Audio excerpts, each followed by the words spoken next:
speaker for tonight, because that's why you're all here. We're very fortunate to have Matt Service here, who is president of Service Internet Solutions with more than 30 years of business experience, working with clients to develop dynamic websites, optimize their visibility on the internet, and develop web-based marketing plans. So technology is always something we see folks coming in to learn more about in the library, and so we are so excited to have Matt here tonight to just shed a light on all of it. Right? Thank you very much. Thank you. All right, so I am Matt Service. I own a company called Service Internet Solutions, and we are, I've been in business since 1996.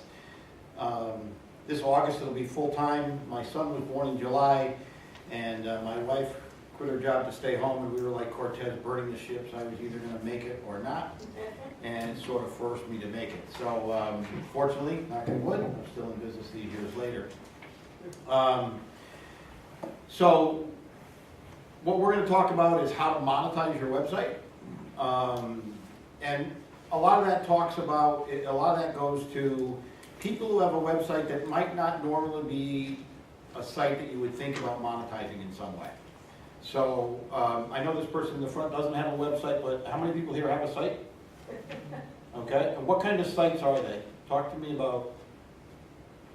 WordPress blog. You're a blog, okay, you're a perfect candidate tonight. That nonprofit groups has events and calendars. Okay. We won't talk as much about that, but you might take some, there might be some takeaways from this that you could apply to the nonprofit. I have a blog and a real estate site where I post homes for sale. Okay. I had started in a business with another company. They provided the website, and now I'm thinking about how to drive it. It's telemedicine, and how to drive business through there versus other organizations and other places. Okay. I've created an app, and I've just nearly launching it in beta. So I'm very much interested in Okay. how. Well, even within apps, you can do some in-app advertising and that kind of stuff, but we're going to talk more about sort of monetizing your content to a certain extent, is what this is really about, or how to generate money based upon the fact that you've got a blog with some content on it. Okay? So we'll get into that, and we'll talk about that a little bit. This is me. All right, so what are the options for how we're going to monetize our site? Certainly, a lot of people talk about paywalls nowadays, so you can monetize your site by doing some type of membership or subscription or paywall. You can do some type of advertising, and there's a lot of different ways to do advertising depending upon how much traffic you have coming to your site. We'll talk about affiliate networks and how this is what I'm thinking about for you. You know, you saying you have a business that's not landscaping, but a professional gardening site. So there's ways that if you were to create a site and develop some content around your passion, you might be able to then direct people to some of the tools that they could use in their garden, and you might link over to Amazon where they would buy them, and you get a percentage of what the sale is. And then drop ship, and many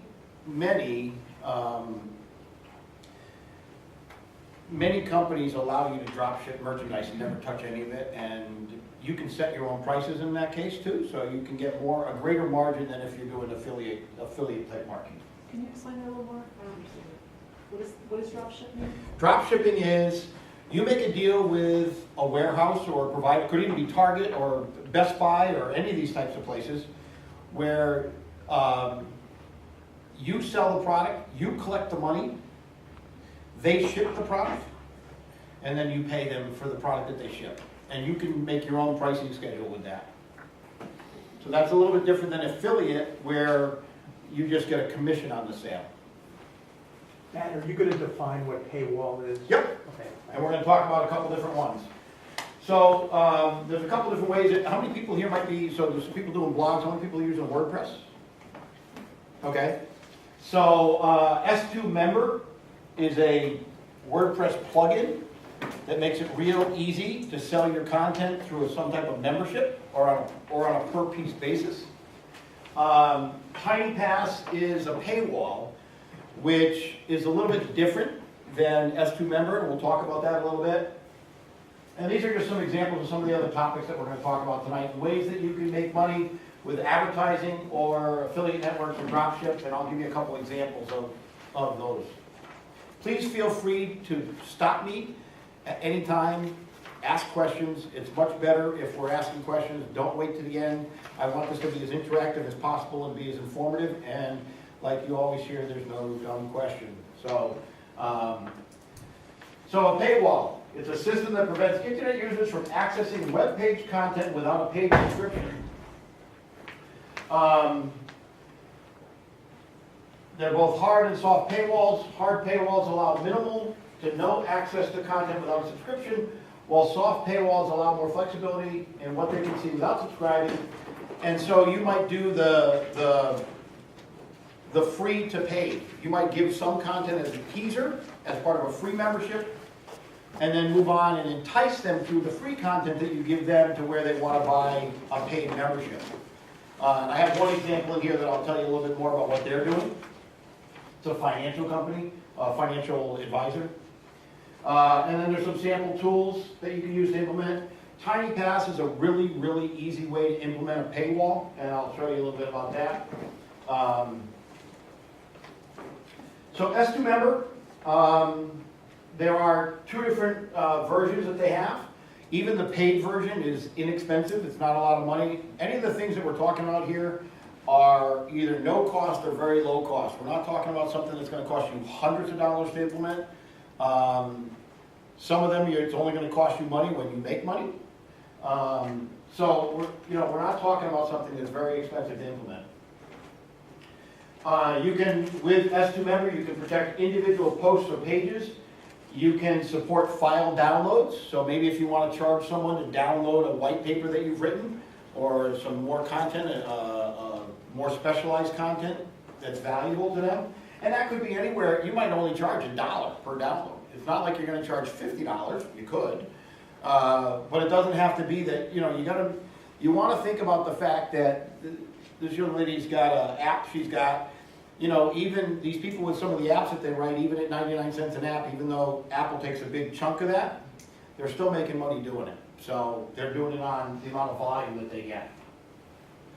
It will easily integrate with different type of mailing lists. So if someone signs up as a member, they can automatically go onto your mailing list, so that you can follow up and do some more drip marketing to them, if you will, or ongoing marketing to them.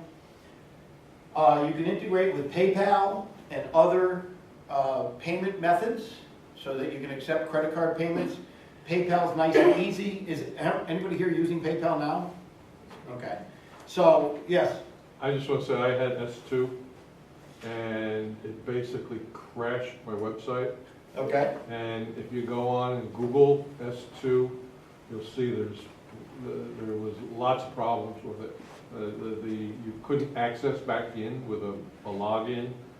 It had a lot of problems. I don't know if it solved it. I had to switch off. I tried every solution that came up in WordPress, and I couldn't get back on. So I will tell you that. I had to go to another thing, just like S2 Member. There's several. This is one Yeah. example. And I couldn't tell you, I tried everything to get it back working, and there's just tons of messages on there about all the problems with it.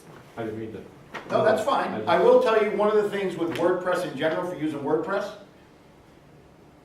it's not uncommon for people to download lots of different plugins and activate them and find out that it's not doing what they want, and then deactivate it but not uninstall it or delete it. Right.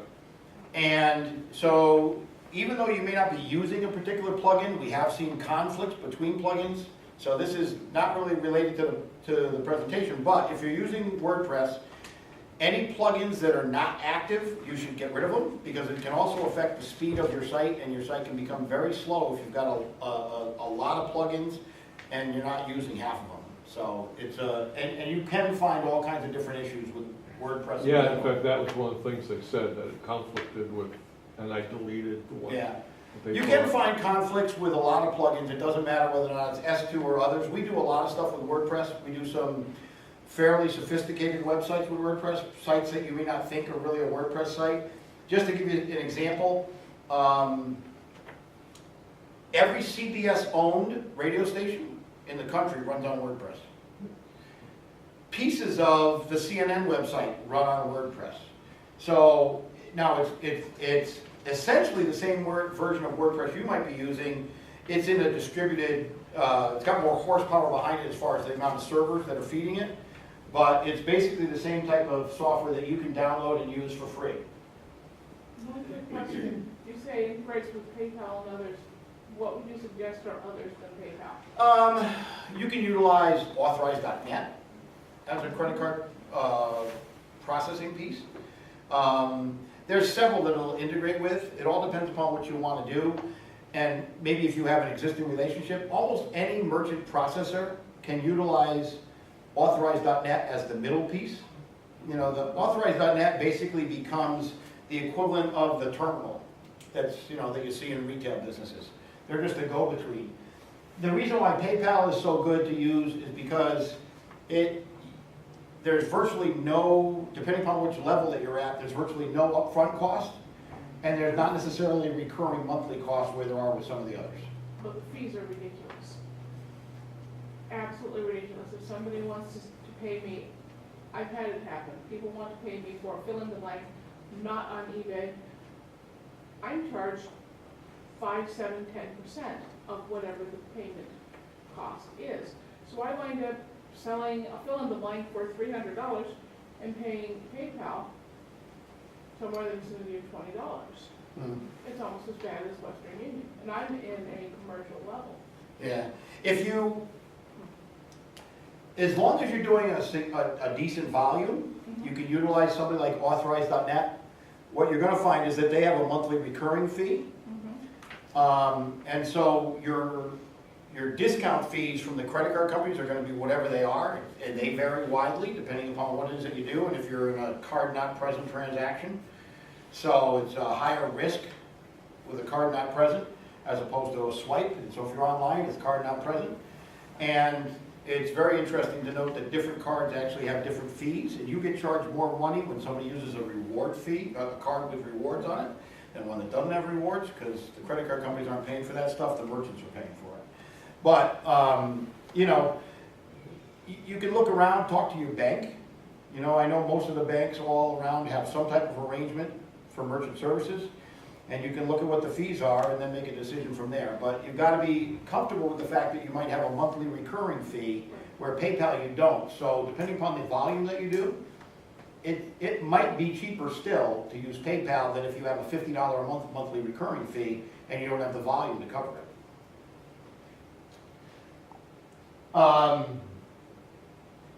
You know, and I did mention there's other WordPress solutions available. If you went to the WordPress site and just, or even from within your blog, and you just looked for membership or subscription or any of that kind of stuff, you'll find some different plugins that'll come up. This is just one.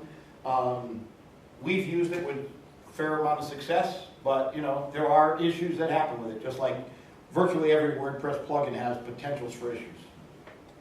Yes? I've gotten the impression over the years that WordPress is a pretty good software to use. It seems to come in different levels, is that right? So there's a free level and then there's a paid level, or how's that? Well, the difference is, if you go to WordPress.org, you can download the software for free, and then you have to find a place to host it. Okay, so if you have a host, you can use Correct. You can set up the site. Correct. If you go to WordPress.com, you're going to pay them to host it, Got it. and you have potentially less flexibility in what you can do as opposed to if the software's on your own, if it's self-hosted. Okay, thank you. This is one that happens to be using S2 member. This company has free levels where they you sign up for free and you get access to some different white papers.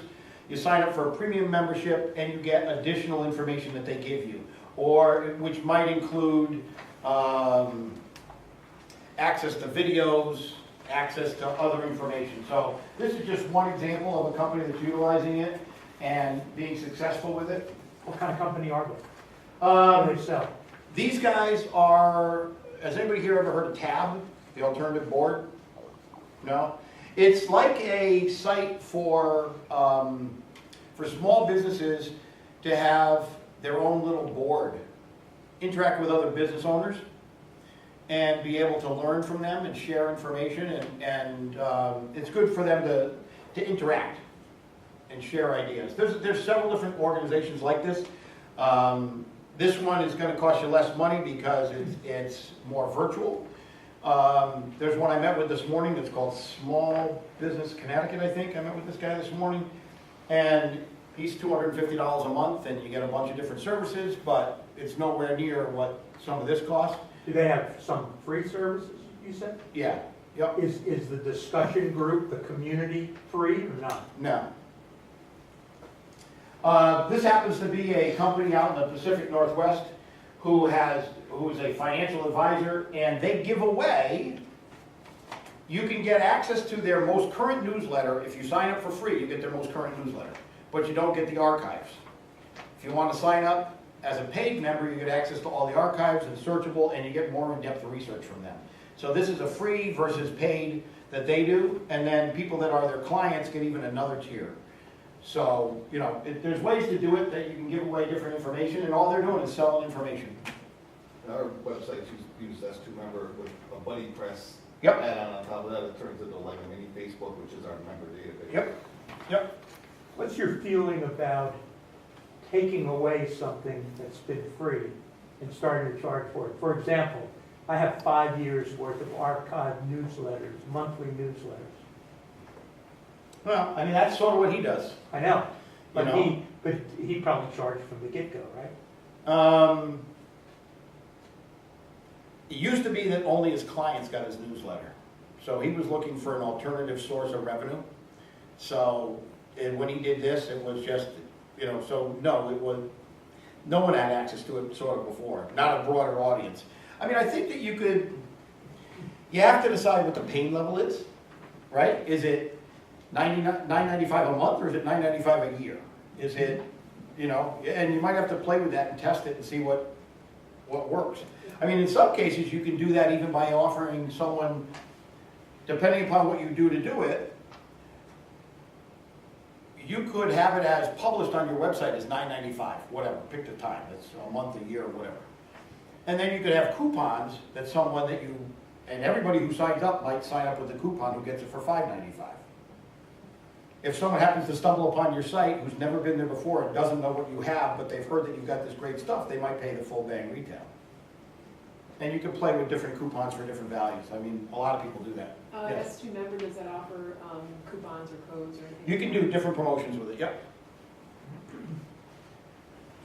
So TinyPass. So S2 member was more geared towards WordPress.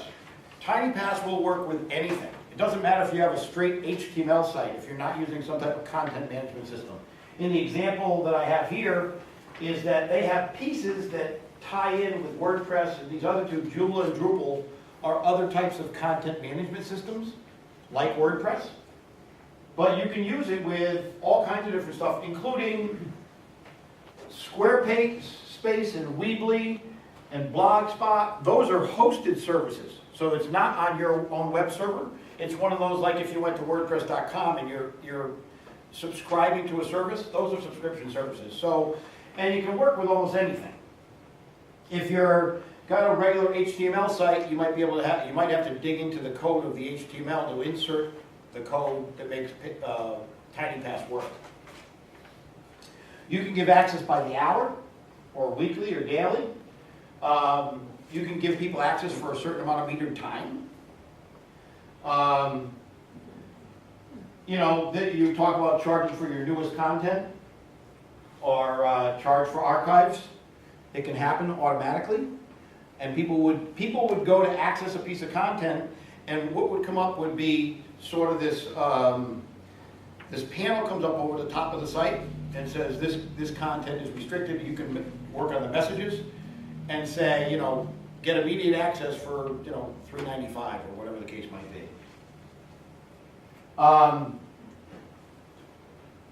And you could do something if you wanted to where someone else was the author and you were sharing the revenue stream. Now what they work on is, theirs is a subscription-based model. It's based upon the amount of revenue that you do. They take a piece. It's almost like, you know, a credit card transaction. So if you're selling something for $1, it doesn't work too well, because they take 15%, so they're gonna take 15 cents plus 30 cents on that transaction. They're gonna take 45 cents on a $1 transaction. So if you're selling something that's $10, it works a lot better, because they're taking $1.50 and 30 cents, they're taking less than 20%, whereas otherwise, if it's $1, they're taking 45%. So you have to think about what you're charging to see whether or not, how much money it's really gonna cost you to take it and implement this type of solution. This is the kind of thing that would come up. So somebody tries to access content they're not logged in, that there's pay for, so it's gonna tell them, oh, you gotta subscribe, oh, you already purchased it, just click and log in.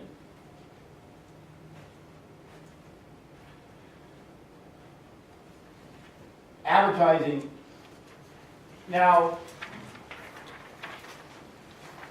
a lot of your ability to make any money with advertising has to do with the amount of volume of traffic you have coming to your site.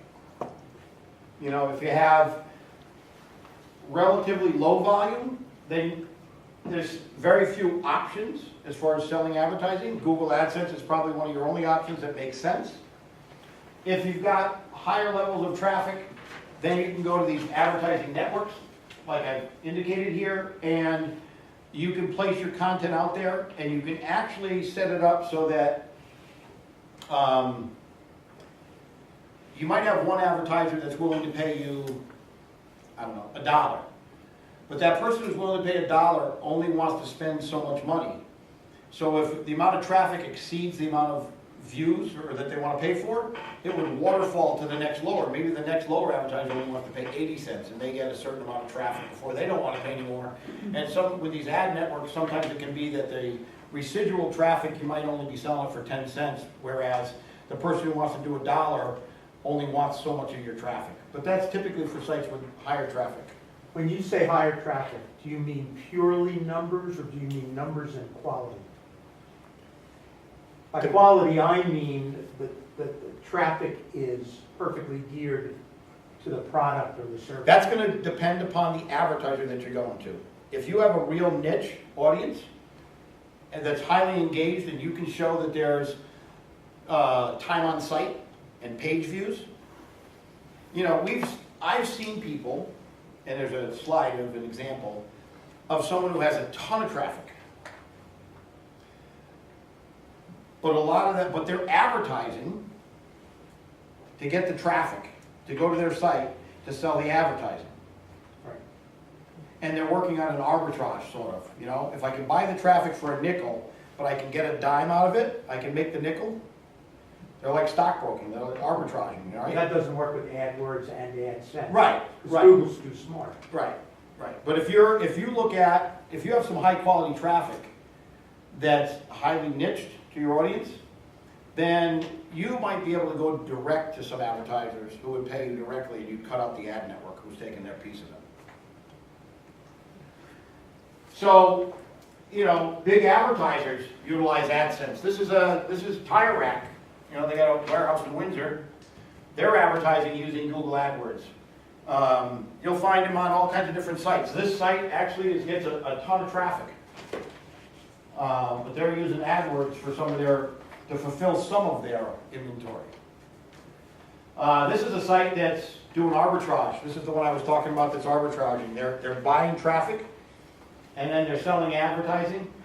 And they have a fairly narrow niche. This site is aimed at tween girls, 8 to 12-year-old girls. And so some of the advertisers want to reach that audience. So they've got a niche market. And they only display certain ads because of the people that come to their site. So they're one of those sites that none of the advertisers will take 100% of their inventory.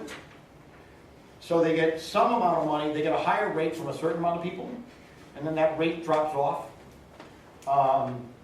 And they're doing a million page views a day.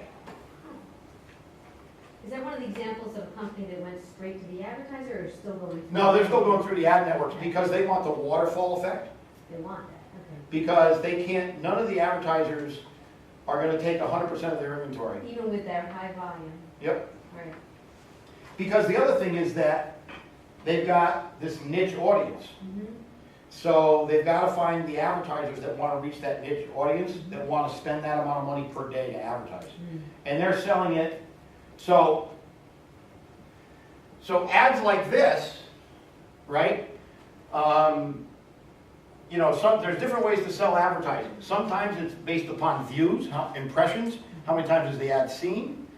Sometimes it's based upon clicks, just like when you're buying AdWords, and they only want to pay for the action.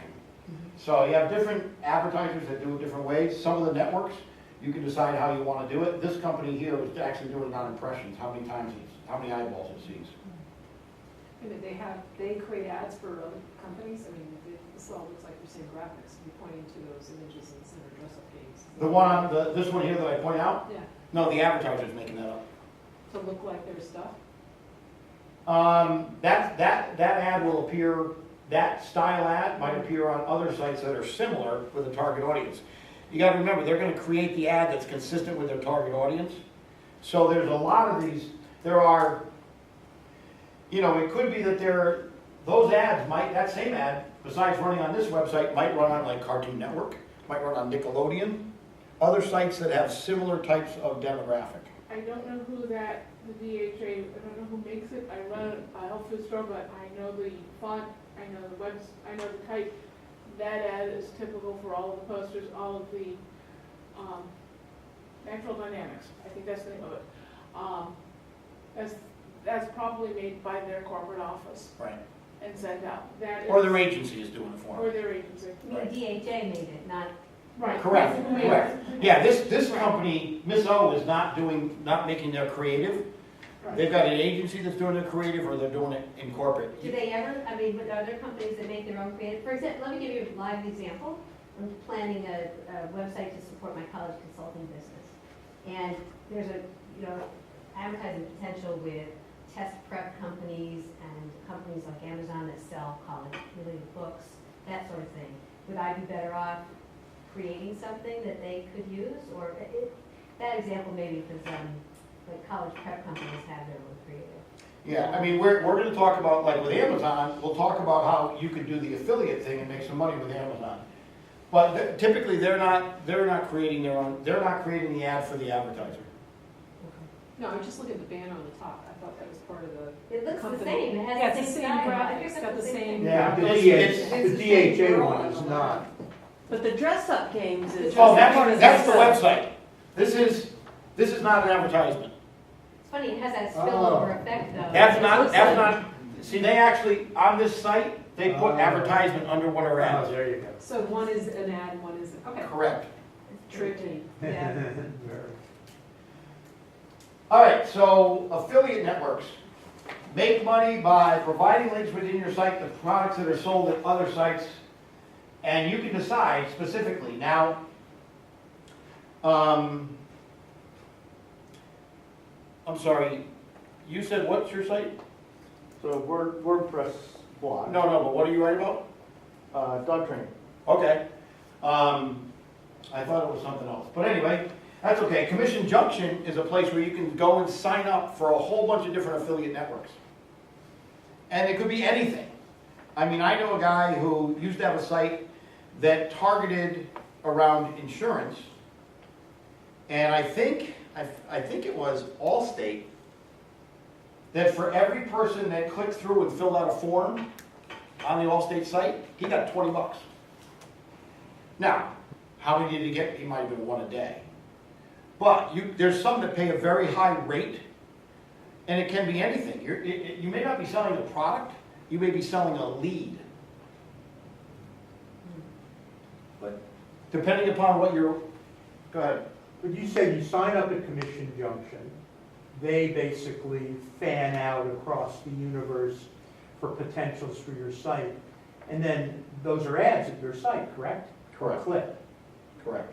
So But you can implement if you it have with- any design integrity in your site, you have to be careful you're not. Well, it's Jumping it up. implemented in different ways, depending upon who it is with Commission. Commission Junction is, Commission Junction's sole purpose is to take a piece of the pie. They're almost like a credit card processing company, right? You've got these people over here that have signed up that says, we're willing to pay for an action. whatever that action is. I mean, it could be that you're, through Commission Junction, you're linking over to Target for someone to buy something, and you get 10% of whatever they buy at Target. It could be that you're linking to the insurance company, could be anything. But you have to provide that link, obviously. Correct. And what does that look like on your It's site? different for different companies. And you And don't so- get to choose, I want this, So and here- I don't want that. ad. Here's an example. That's what I'm afraid of. Yeah. This website is like how to clean anything. And on this page in their website, they're talking about how to clean the caked on drip pans on your oven, on your stove. This article is all about that, right? And now in this article, they've got this link for a scraper that links to Amazon. And when someone clicks that link and goes over and buys it at Amazon, they get a little cha-ching. Now, what do you do to your site to prepare yourself for ads? You just insert one little piece of code What do you do, piece of Wherever you code? want. wherever you want it. Wherever, so that's a line, right there, those are 3 lines with an image. to the But you're right inserting a little piece of code. Of their, for their link to come. When you go over to Amazon, as an example, and you sign up as an affiliate at Amazon, you can browse through the products, right? And I can pick and choose which ones I want. You can pick and choose which ones you want. You go and you find specifically the one that you want to sell. Yeah. And it says you take this piece of code and embed it on your site for that specific product, and inside that code that you put, it's got your affiliate ID and all this kind of information that allows Amazon to track If it. I'm an Amazon affiliate. Correct. Okay. Now, Commission Junction, Amazon runs their own affiliate program. Commission Junction and ClickBank are just companies that run affiliate programs and handle the payout for other companies. Because imagine that so they're just providing a service, cutting a check, taking care of sending out your 1099 at the end of the year. They're doing all of that kind of stuff for other companies that don't want to be bothered with it, and they pay a fee to Commission Junction to handle that for them. Amazon says, we can run our own program. So Commission Junction lets you choose from a whole bunch of people. Amazon, you're going to get just their product. Now you have Apple, so Apple has An affiliate program. How Yep. about Samsung? I don't know, I haven't checked that, but it might be like, the first place I would ever tell you is go to Google, do a search for Samsung affiliate program. Or any company that you think you want to do. Now, they may tell you that their affiliate program is run through Commission Junction or one of the other people. You had another question? No, no. Oh, you did, I'm sorry. I know there was somebody over here. A few years ago, we had an Amazon little block on our site for the affiliate, and then when the sales tax issue came up, Amazon kicked out all Connecticut members, or is that back again now? That they do Well- Sales tax? Amazon's building a distribution center here. No. They expect that they're going to pay sales tax in every single jurisdiction in the United States. That's what they figure they're going to do. Yeah. So it's not going to be an issue. And they're not even fighting everything about, because everybody wants to say, oh, well, they don't have a nexus in this state, so we shouldn't pay sales tax in the state of Connecticut. It should fall back to you, the consumer, to pay the use tax. And Amazon has given up the fight. They just said, you know what, we're just going to collect the tax and be done with it. I just didn't know if the program now in Connecticut, you can join it again. Yeah, no, it still exists, to the best of my knowledge.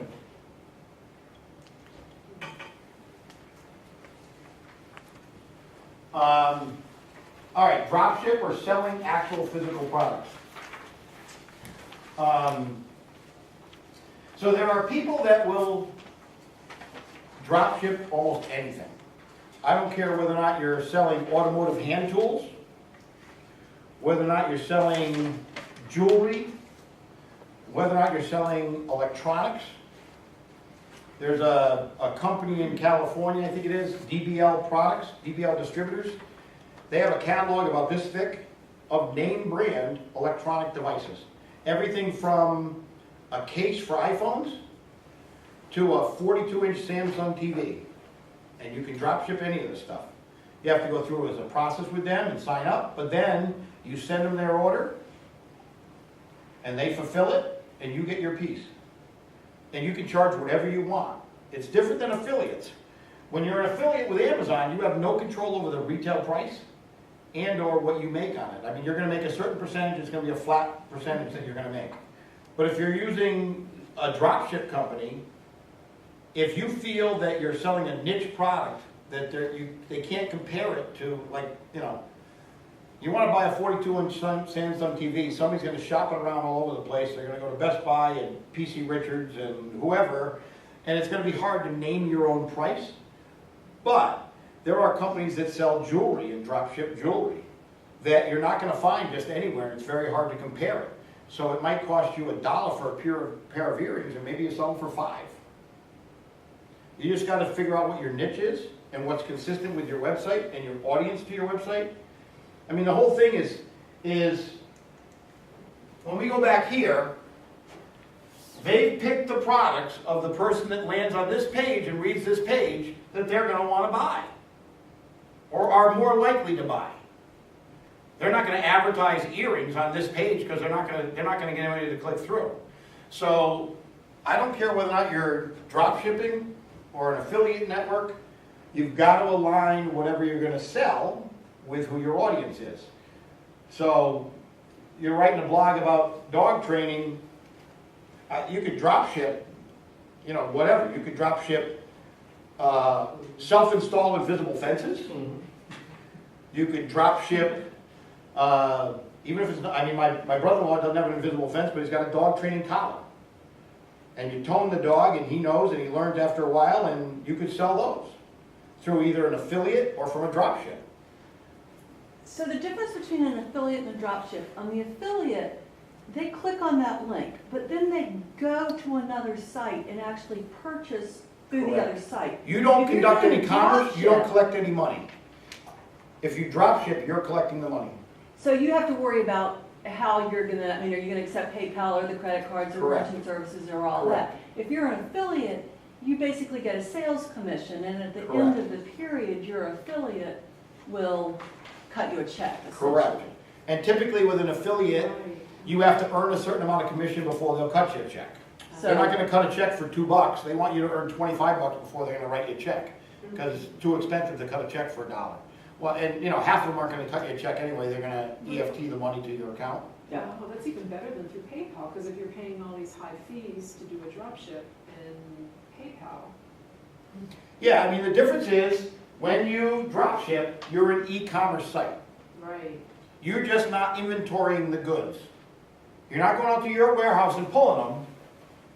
And the other thing that you have to be careful about with drop shipping is potentially someone could come to your site and add products into your shopping cart that are coming from multiple different dropship companies that each are going to have a shipping charge, potentially, but you're going to have a hard time charging the right amount of shipping to the person who's making the purchase, because they can buy all of it in one cart, but you're separating the order.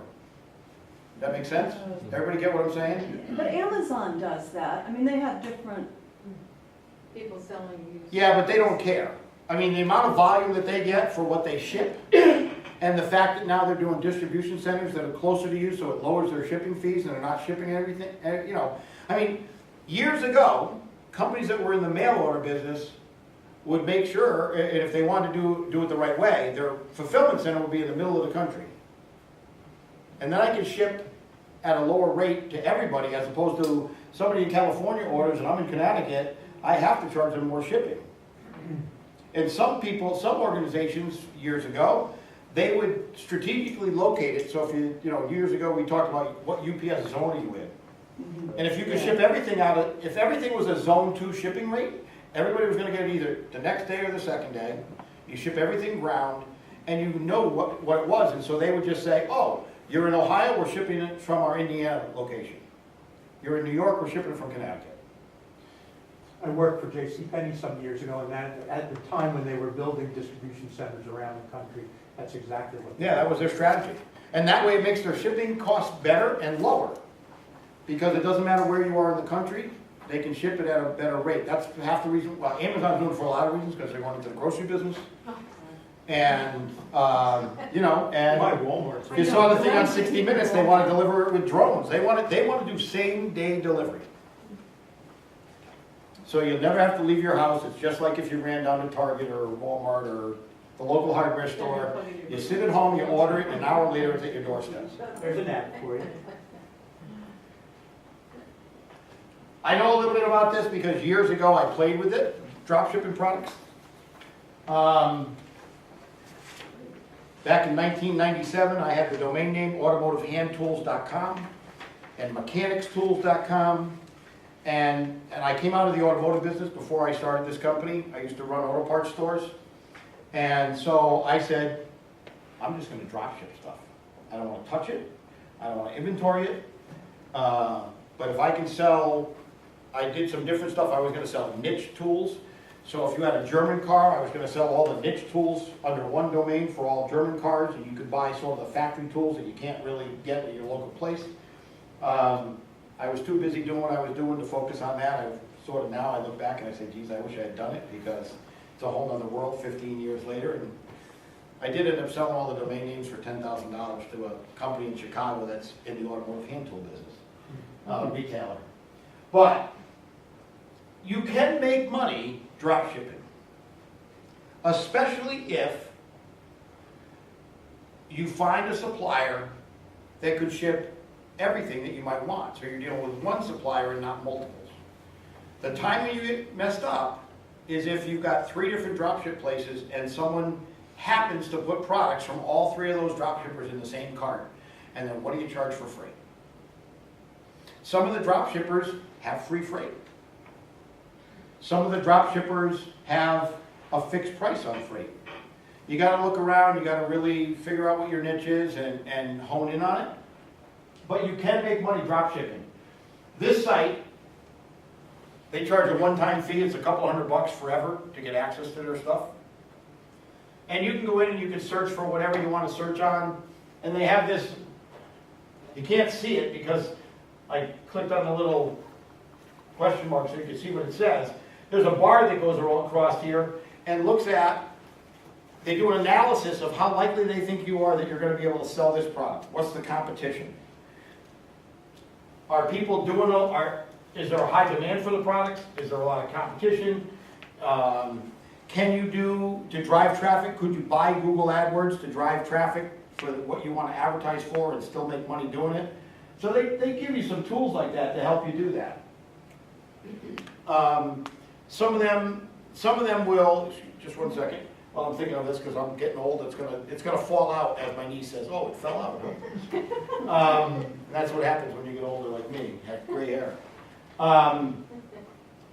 There's other places that they have a way to take the feed from here, from them. You can connect it to eBay, and there's people that are running their entire eBay stores that are making a ton of money by interacting with a couple of niche people here. And you can have the products feed from here right onto eBay without touching anything. So you didn't even have to have a website if you wanted to start doing it. You could put it all on eBay. I'm sorry, go ahead.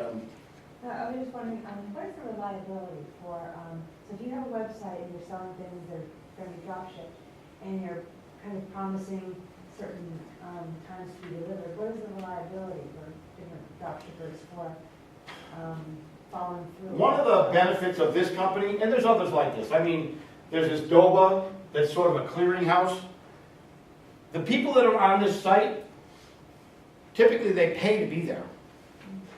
They get checked to make sure that they're reliable. They're not, I just didn't decide I'm going to drop ship stuff, but I don't have anything. And I tell you I'm going to do a good job. I mean, the other thing about drop shipping is, you again are the customer service now. So you have to be ready to field questions from people who want to know, where's my order? And from time to time, drop shippers are out of stock of something, but you don't always know that. Some of the drop shippers will give you an inventory feed, and if you're really heavy into it, you can tie that into your website, so automatically if the inventory feed says they're on back order, it could come off your website. I mean, there's ways to do stuff depending upon how sophisticated you want to get. I would caution you, don't ever just, I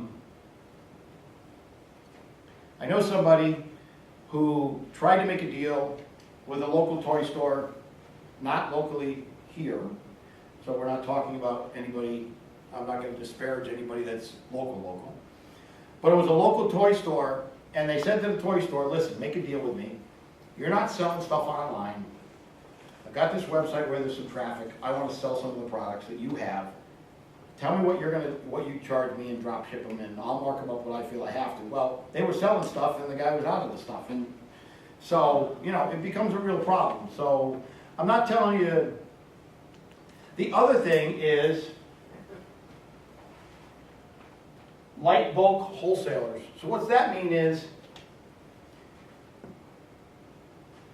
if you determine that you can buy it at a good enough price, you can sometimes buy lower quantities and inventory it yourself than you might have to get a certain price point. So you might decide, I don't know, if you're writing a blog about dog training, and you find something that sells quite well, or you've experimented with it, maybe drop shipping, and you're seeing that you're getting the sales, and you want to make a little bit more money, and have a little bit more control of your destiny, you could actually inventory a few items and ship them. And these are places where you can typically get stuff at a decent price. What do you mean? Wholesalers that you might not normally deal with, or be able to deal with. The problem that I have on that is, what about the tax exempt ID? What about collecting taxes? You have to collect tax. Because you are the seller, not them, you are. Then the question remains, what about all of the paperwork for for instance, this gentleman has a blog on dog training, and you're saying, let's say he finds the perfect leash on the drop ship and he wants to inventory some. He is then gone from writing a blog, which has no necessary tax implications, to then he has to register as a business entity. Get a sales tax ID. Yeah, you're in business, just like it's no different than if you opened a storefront right across the street. Yeah. Now, you only have to collect, In the state of Connecticut, you have to collect sales tax on Right. everything. right, We have to do anyway. I mean, our products and our services that we sell to our clients, we have to do that. right. So we're already in the sales. Yeah, Connecticut they're already sales collecting tax sales tax. business. I mean, it depends upon what your business is. If all you're doing is writing a blog and you haven't monetized it at all now, and you're not even in business, right? It was a hobby. So you're not even in business. Well, this is gonna force you to become a business. And really, if you decide that you're gonna monetize the site in any way, and you had not previously, then you should probably think about a business anyway. Because then you have the ability, whether or not it's a flow-through corporation, where it comes to you and it's taxed on the personal level, or whether or not you're taxed as a corporation, it's a separate entity. I won't get into legal structure. Jenna's probably gonna have she'll probably have sessions about legal structure. But once you start conducting commerce, right, and you're making money, then you might as well have some type of legal entity that allows you to write off some of the expenses associated with the business that you're doing. And you also have to balance whether or not the costs of registering your business are worth that. Absolutely. Absolutely. You set up an LLC, like I have an LLC. Right. Fees that are.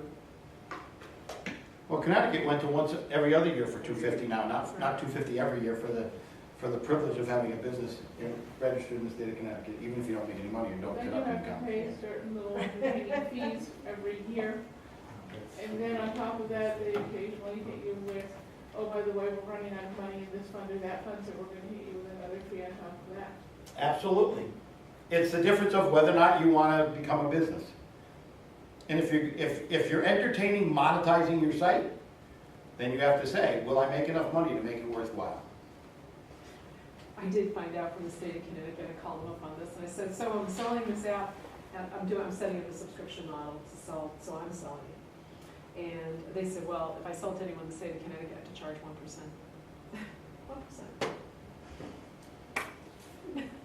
1%. You have to navigate the whole sales tax thing. Other states. Don't even talk to me about New York, because New York has city taxes, county taxes, and state taxes, and they're different. They're not uniform everywhere. So in Manhattan, the city tax is different than if you're in White Plains, and then there's the county tax, and then the flat state tax. And so I've done this for other companies when I was in a previous lifetime, having to report the sales tax, and it's a pain in the neck. I don't dispute that, and I don't dispute that when you decide that you're gonna be in business, there's a lot of fees associated with it, but ultimately, you're either gonna be in business or you're not. And so, you know, it all goes with it. You gotta take the bad with the good, right? But if you're gonna start making money, then you might as well have a structure that allows you to offset, if you're paying for hosting, and all of a sudden, on a personal site, that you're not making any money off of, and you're paying that out of pocket, and then you decide, hey, I'm gonna try and monetize my site, well then the hosting becomes a business expense, where now it's just coming out of your pocket. So, you know, there's pluses and minuses to everything, and you just have to weigh that and see whether or not you think you can make enough money to do it, and offset what the costs are, both in time and expense. You know, it's not an easy decision to make. So, we go back down the list of the ways to monetize your site. You know, there's, depending upon what it is that you're selling, the easiest way of all is if you have knowledge and expertise, do something with TinyPass or some other membership subscription. There's nothing, you know, the products are downloadable. Or they're not even downloading anything, they're just getting access to content that you got on your site. It's the easiest way to monetize your site. So on like TinyPass or S2 member, are you collecting the money or, I mean, so say somebody has to subscribe. You're collecting the money. So you have to figure out, you have to have a money collection system as part of your website. I mean, either PayPal or take credit card or whatever. Correct. Okay. Well, with TinyPass, you know, I haven't actually, TinyPass works as a service, and I think the collection takes part on their side, and they ding you for it. Ding you? What technical term is that? That's a technical, yeah. They take money out of your pocket. That's a technical term. One of my other favorite technical terms in the IT world is PEPCAC. And whenever anybody says they have a problem, I say it's a PEPCAC issue when it's a problem with a computer. And that means that the problem exists between chair and keyboard.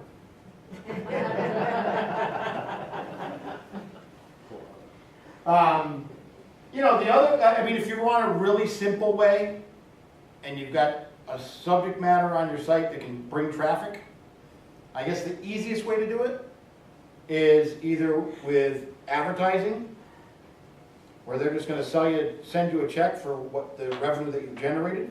So like with Google AdSense, or where you're doing something with an affiliate network where you're not collecting any of the money, you're not shipping any of the goods, and what they're doing is they're sending you a commission check. You know, and you never know. I mean,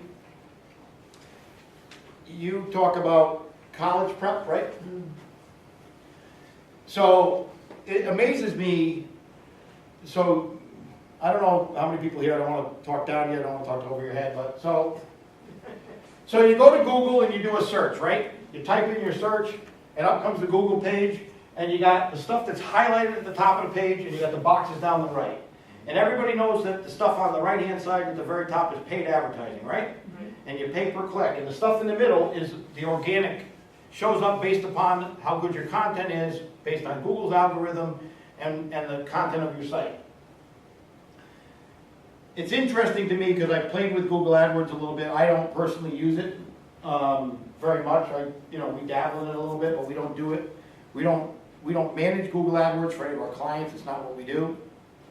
But it's interesting to me how much certain organizations will pay for an ad or pay for a click. And ultimately what they're doing is they're figuring out what their cost per acquisition is, not even the cost per click, but what's the cost for my acquisition, whether that's a customer or what, my better way to say it is cost per conversion, right? What's a conversion? They bought a product, they filled out a form and became a lead, because some people are just paying to get your name so they can call you up and try and sell you something. I saw a college was paying $100 per click. Of course, my oldest We just sent our deposit in because it is May 1st. Today May 1st? Yeah. So we just sent our deposit in the other day, and so, you know, he's going to Franklin and Marshall in Lancaster, Pennsylvania to the tune of $63,000. So do you think they'd be willing to pay $100 to get somebody's name to try and send them those nice classy Or my parents. brochures, glossy brochures, so they can get you as a college student? They probably will. Now, this brings me back to my point in the first place, is everyone that's coming to your site, you know, you might go to Commission Junction and find that there's actually colleges that will pay you an affiliate fee. Now, not that you want to recommend a specific college, Yeah. but maybe there's some other way to work around that. But the amount of money that they're willing to pay some of these people is a lot of money. You just have to find that niche audience. I mean, the greater the value is of what they're selling, the more money you're going to make doing it. You know? Let me offer an observation about Google AdSense, which I've been using for 5 years. I think it probably works pretty well on certain sites, but on sites that people come to for information, I sense a reluctance to click on any ads that are on that site. For example, I get a check from Google every 2 months or so for $100. But in most months, I generate about 6,500 to 7,000 visitors, not just visits, Right. 14,000 visits. That seems out of whack to me. Well, I would agree with you to a certain extent, because people are coming for information, not to buy something. Correct. They didn't visit your site thinking that they're going to an e-commerce site. The only way is that if you have something compelling, if they're, like the woman who's telling you how to clean everything, and she's, you know, she's got a solution to the problem that you've come there looking for. So it depends upon the way it's positioned, I guess. You know, and I'm not sure, again, exactly in your case how well that works, but yeah, I would totally agree with you. To me, it's no different than when the majority of my clients are business to business, not business to consumer. And I've had business clients that come to me, and I ask them, we're going to begin the process of building a new website for them. We're talking about design, we're talking about content, and what they want, and they're selling a very non-sexy product, right? And I ask them for examples of websites that they like. And they tell me something like The Matrix. And I'm like, no one's coming to your website to get entertained. The people who are coming to your website are at work. They've been tasked to find a solution to the problem that they have. And they want to find what they need and go on. So part of it's going to depend upon who your audience is and whether or not you can hone what your offer is. And it may not be that you have something on every single page of your site, right? I mean, you know, you're not selling something but it's on every page. It's when you really see that you can, I don't know. If you can sell me the product, if I went to your website about barking and I could buy the product that might solve the dog that's barking at my next door neighbor's house, I might buy it. You know, you never know. You don't sell guns, do you? You know, I mean, Anything would stop our neighbors doing it. I guess what I would say, you can't think of it that you're going to have an ad on every single page of your site, necessarily. You know, you're going to be selective about your content. You're going to think about where you have the right call to action. And it might almost be about the way your site is constructed and the way some of the content that you use, right? Because there's different ways to do it, and you can be subtle about it, and I don't want to say underhanded and sneaky about it, but at the same point, you can be subtle about it, and instead of running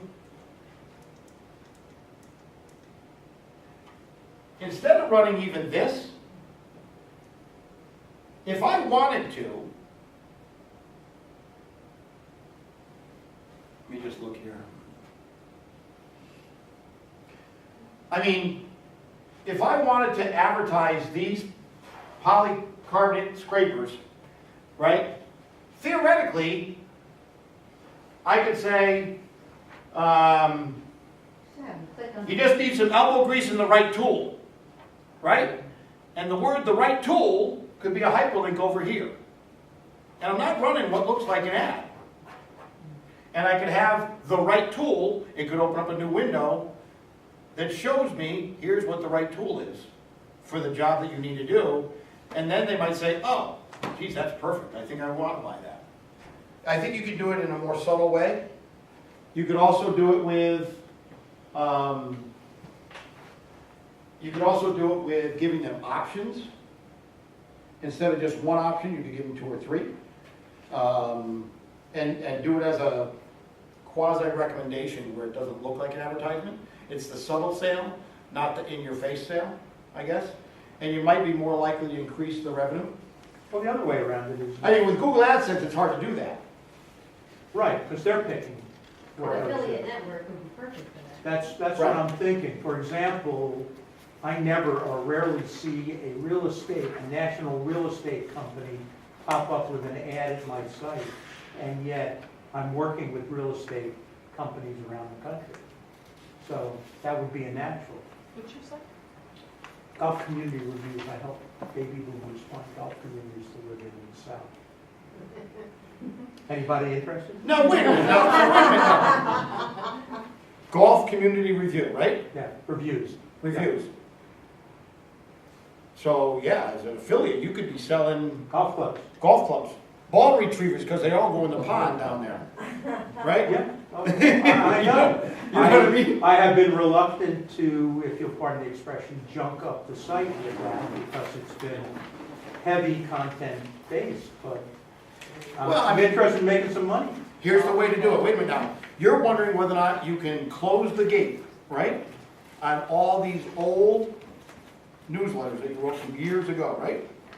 So maybe you don't close the gate. Maybe for certain topics, when somebody does a Google search, those newsletters might come up pretty good in the organic search.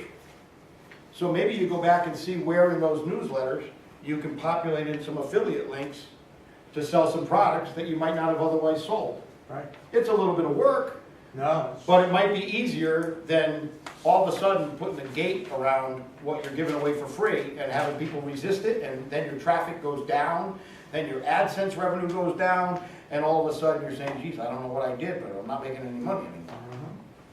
Can you do that with YouTube, the description of the video?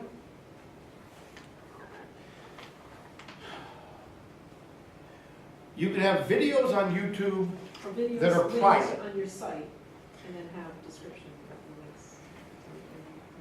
I've never tried it, but Trying to be clear. it's a, you can have videos that are protected on YouTube, that are not public, that won't show up on the YouTube site, that are not searchable and can be found.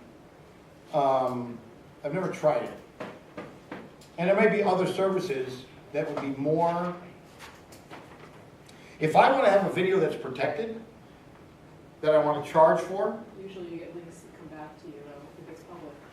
yeah, well, I mean, the question is whether or not you have a teaser that they can see that, and then maybe the full video is either one that you host yourself, or you use a third-party service to host the video so that you can protect it, and it's not, I mean, YouTube is like the second or third most searched site on the internet. You know, and YouTube results are included in Google results. I mean, when I speak on other topics, I tell people if you have anything that pertains that, you know, that's somewhat visual, and you can, I would definitely do a YouTube channel and make it a YouTube channel. Just don't randomly post YouTube videos up, but build a YouTube channel, which is not hard to do. And make that part of your strategy, and when you upload the videos, make sure you're tagging them with keywords, and make sure it all makes sense so that when someone does search on YouTube, they're gonna find it, you know? But think about other ways. Be creative in how you might monetize your site. You know, I think what I suggested to you is a better way to do it than building a gate around it. Because you want that stuff to get indexed and found. Yep. And then just see where you can do it. Were you gonna raise your hand? Yeah. How does the dropship model work with product returns? In many cases, it comes back to you. And then you've got this clearance rack over here. Or you're running a yard sale, you know? Donating them to charity for when the Relay for Life, someone's running a tag sale for Relay for Life to raise money, so you donate it to them so they can sell it. Sometimes it can be a pain in the neck. I mean, drop shipping was last on my list because it's the most complicated, the most involved, has the most headaches. But for some people, it makes sense because if you find the right supplier, and sometimes it might make more sense once you identify the product. You might start by selling stuff through an affiliate, and you realize I'm selling a lot of this product, and it's not coming back. So is there some way I can buy it and make more money than through the affiliate model? Instead of making 15%, I can make 50%. And if you're selling enough volume, then all of a sudden it becomes a no-brainer. Okay, I've got to collect the money? Okay, no problem, I'll figure that out. You had the nonprofit? Right. So, so do you guys take donations and all that kind of stuff? Haven't yet, but we're kind of a smaller group, more it's just our own members getting to it. So it's a nonprofit you formed just so you can beat taxes? No. We don't. Because there's different ways. That's a whole nother thing about collecting money. I've seen some small nonprofits that do use PayPal, but PayPal for a nonprofit is the most expensive way to do it. There are merchant processors that only do business with nonprofits, and they take a smaller percentage, and it's sort of an altruistic thing on their part. I mean, they're still making money.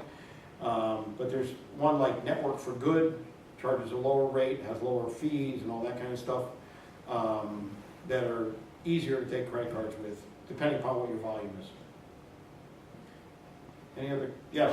What is the kind of the validity element of being the merchant? I mean, somebody comes to your site and they're going to pay for it, and they say, okay, now I have to give this merchant who I have no relationship with all my personal information. And my target audience is baby boomers. So is there an issue with, building trust with your new folks? All right, so let's talk about that for just a minute. Wherever possible, number one is wherever possible, you don't want the credit card information to be accepted on your website, if you can avoid it, for a lot of reasons.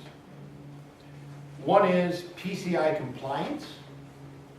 So Pci Compliance is the credit card company wants to make sure that all of your systems where credit card information is collected and or stored are stored in a secure way. We don't want a target happening on your website. So wherever possible, to remove that, you want to have the credit card information, when someone types in their credit card information, you want that to happen on another provider's website, such as PayPal. Or even third-party merchants, providers, allow you, they will have a form where all the information goes to them, to then you actually fill in the credit card information. So if you can avoid taking the credit card information on your website, that's the number one thing you want to do. So it's either going to be a PayPal or another similar service. Yeah. I mean, if you just look up merchant providers,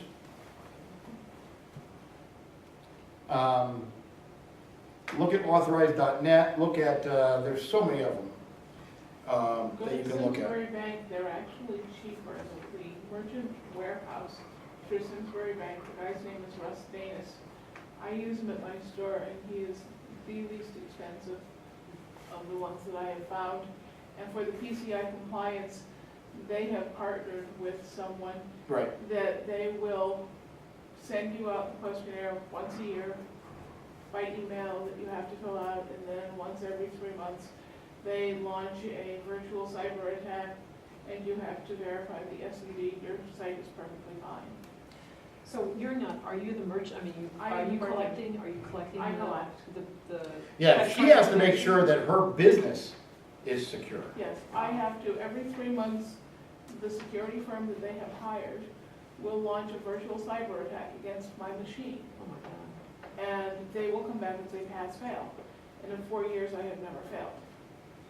Right, but that's a function of, Right. I mean, and they ask you a bunch of different questions too, that you have to answer yes or no. And that's a bunch of money.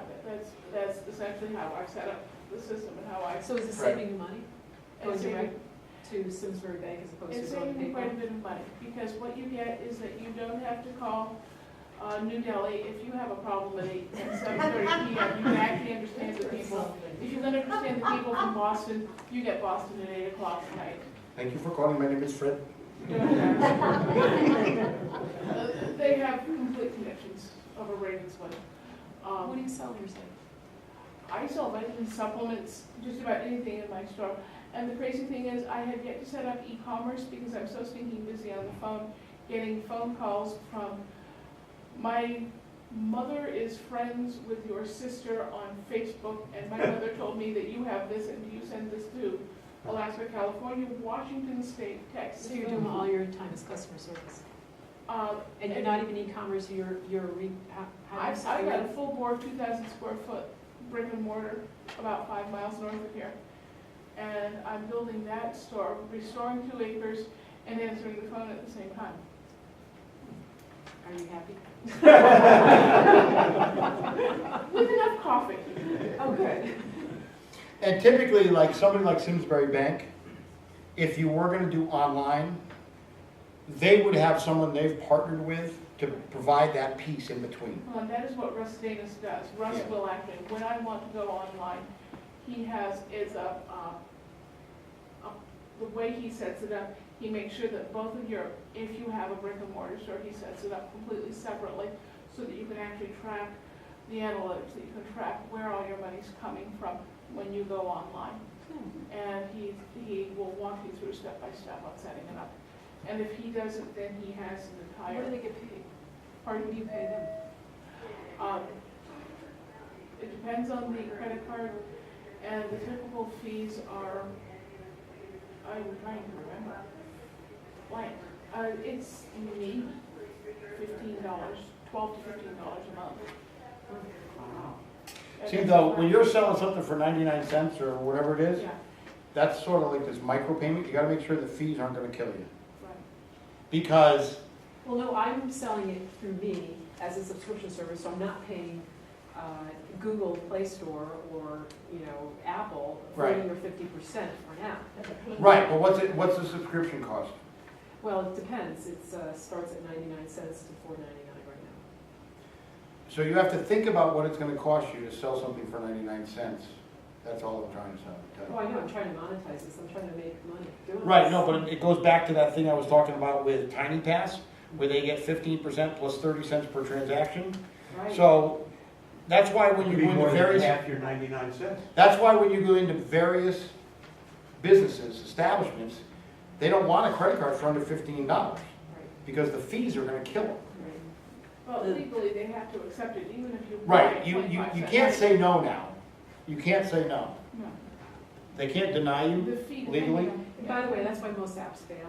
Yeah, there's about 1 million of them, most fail. Yeah. Very few actually make it. Because which of is the why- costs. Hold on, let me give you my business card. Sure. Contact me. It's okay. My niece has made a very popular app. It has won massive awards, and she's selling it hand over fist. And Direct. I believe direct. All right, so I'm just about done. Are there any other questions? Are we gonna say like, so my only question for you, does anybody here listen to NPR? Yeah. Click and Clack, the Tappet Brothers? Yeah. So my question is, have you done it again, wasted another hour of your time, or did you learn at least one thing? If you learned at least No. one thing, I'm happy. All right, so you didn't waste another perfectly good hour of your time. All right, well, very good. Thank you very much. Thank you to our host for having us here tonight. Thank you all for coming. Support her in her various programs that she can have other people come back. I'm sure she's going to ask people at some point what types of things they want to see in programs they want. So that- Absolutely, it's all over that evaluation form. I would So love she to can hear make what sure you that guys she wanna see. brings back the people that you want to see, or new people, or on the topics that you want to see. They've got a great program here. I've spoken here for 10 years, at different times I've been here, so it's a great program. Just do all you can to support Jenna and the program that she has here. It's a great program. Thank you very much. Thank you.